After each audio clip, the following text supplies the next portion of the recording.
திராவிட முன்னேற்ற கழகம் தமிழுக்காக பேசுறதுக்கு எந்த அருகதையாவது இருக்கா?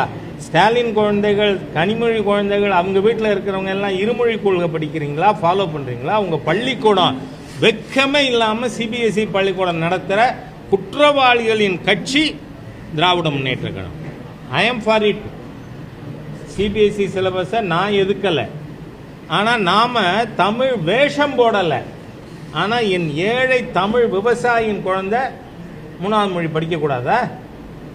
ஏழை தொழிலாளர் குழந்தை படிக்கக்கூடாதா? இவர்கள் தீய சக்தியா இல்லையா? இன்னைக்கு மகேஷ் பொய்யாமொழி ஷுட் கிளாரிஃபை. ஏன் உங்கள் பையன் ஃப்ரெஞ்சு படிக்கணும், ஏன் தமிழ் படிக்கலை? திருப்பி திருப்பி கொஞ்சம் கூட வெட்கமே இல்லாமல் மாண்புமிகு முதல்வர் அவர்களும் சரி, அவருடைய திராவிடியன் ஸ்டாக் அவர்கள் பேசிக்கொண்டிருப்பது மத்திய அரசை குறை சொல்லுவதை